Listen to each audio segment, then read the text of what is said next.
Hey guys, what's up? This is Matthew Davis me, and once again, welcome back to another top 10. Oh my god, I cannot believe that the year is almost over, and it has been a pretty decent year for horror films. And I know it's not fully the end of the year yet, and I know Black Christmas is almost out, but I just wanted to make my top 10 list early because I have other stuff I have to do, and I want to get this one out of the way. But all in all, yeah, I think it's about time I make this list. So, anyways, these are my picks for the top 10 best horror films of 2019. Of course, I got to shout out a few honorable mentions, which are Annabelle Comes Home. I can't believe I almost forgot the full title there. The Dead Don't Die, Ma, Happy Death Day to You, and Zombieland Double Tap. I'm not counting that film because even though I really enjoyed that, it's more of a comedy and less horror because it's not really scary. But anyways, let's get on to the countdown. Child's Play is one of the rare horror remakes that actually makes its predecessor basically, different because, most remakes are shot for shot. I like how this one goes for a different route. Instead of this film being about, a serial killer in a doll's body, it's just an experiment gone wrong film. I thought the kills were creative. I thought Mark Hamill really nailed it as Chucky. I like how Andy was a lot older and the mother, a little bit younger. And all in all, it is a horror film, one of the rare horror remakes that we'll ever get. And this isn't even my favorite remake of the year, surprisingly. Ape Chapter 2 does a really good job of ramping up its predecessor to the next chapter as everybody is all grown up.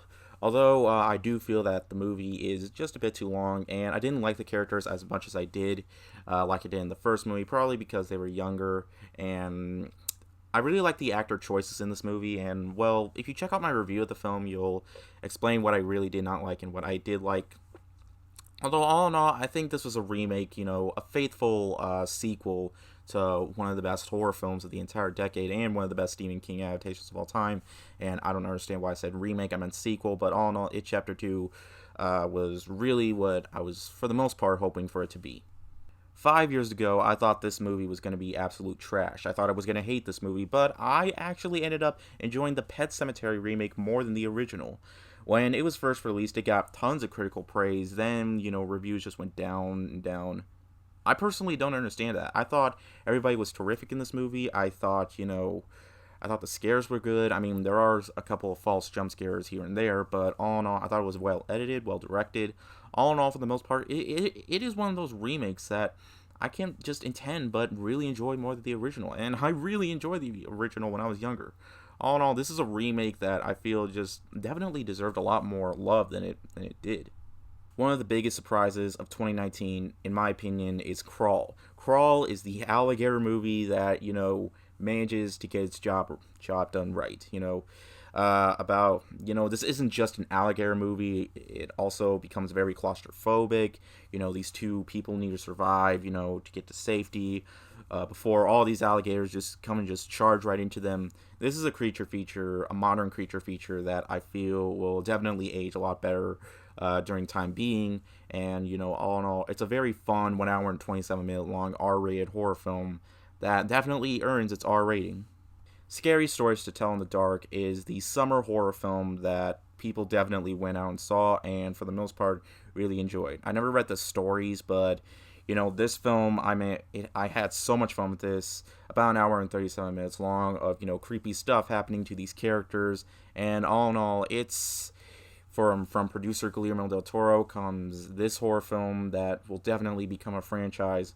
The ending definitely leads to another follow up, and all in all, I think they managed to get the job done right.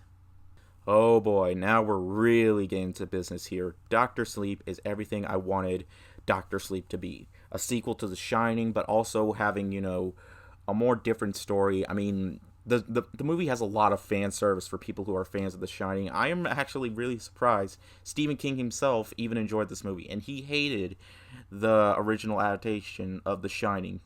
But all in all, for a movie that manages to, not only make its predecessor, more of a fantastic movie, but also managing to please its author, that just really great work, Doctor Sleep. And I don't understand why not that many people saw this movie. Shame on you guys. This movie was fantastic. and I would have never had it any other way. It's 2.5 hours long, but all in all, I wasn't bored by this movie. I was really intrigued till the very end. One of the most entertaining horror films of the year is Ready or Not. This is a surprisingly really smart, intense movie. This also manages to be a comedy at the same time, but more onto its horror elements. And this has one of my favorite finales of the entire year, and one of my favorite endings of the entire year as well. It's bloody, it's crazy. All these in laws just trying to, attack this newlywed. It's just absolutely crazy, but also a very genius one at that. And you definitely have to watch this film. Just gather with your friends. You're gonna have a really fun time with this movie. I guarantee it. And I'm glad this movie was so much better than what I was expecting it to be. Speaking of crazy stuff and finales, Midsommar is Ari Aster's newest film, and it did not disappoint in the slightest. It just shows he has so much to say during this film. And even though the movie is colorful and has a lot of light to it, that doesn't mean that this is a bright, happy film. No, this is a dark ass movie. The movie gets really tense, especially towards the last act. That could have easily given this an NC-17 rating, but no, it had to be in more theaters. And all in all, if there was an NC-17 cut, then it would just make this movie way more crazy than it was before. And this movie definitely isn't for everyone. But all in all, I feel that it definitely managed to deliver what Ari Aster's career has started with Hereditary, and now this film. It was a great time. I loved it. You might be pretty surprised that The Lighthouse doesn't take my top spot, as I gave that movie a perfect score, and that's the only horror film I gave a perfect score to. But what can I say about The Lighthouse? I love this movie. It is really tense. It has that 1960s feel, even though it can't really get away with a lot back in the 1960s. But Robert Pattinson and Willem Dafoe really nail it in this movie. It is creepy. It is crazy. It doesn't really feel like a horror film. It feels more like a suspense thriller. And all in all, it just had me on the edge of my seat, especially towards the end. Why do so many of these movies have crazy endings, but also really good ones? So you can probably tell what my number one pick is going to be. It should be a no-brainer, but yeah, let's get to my number one pick. And of course, my pick for best horror film of the year is Jordan Peele's Us. I absolutely love this movie. This movie just gets better every time I think about it, every time I watch it. This is one of my most rewatched films of the year. I just love what Jordan Peele had to say in this movie. This is a movie that is so well acted, so well edited and directed. Its story, I just feel like, I don't understand why audiences tend to hate on this film, because they really enjoyed Get Out. And I definitely think Get Out is a better, film, but I think this is a better horror film into the aspect it's entertaining. It manages to be violent when it needs to be violent, bloody when it needs to be bloody, and another great grand finale, which definitely grows on me the more I think about it, and what Jordan Peele overall manages to do with this film. I love this movie. This movie just...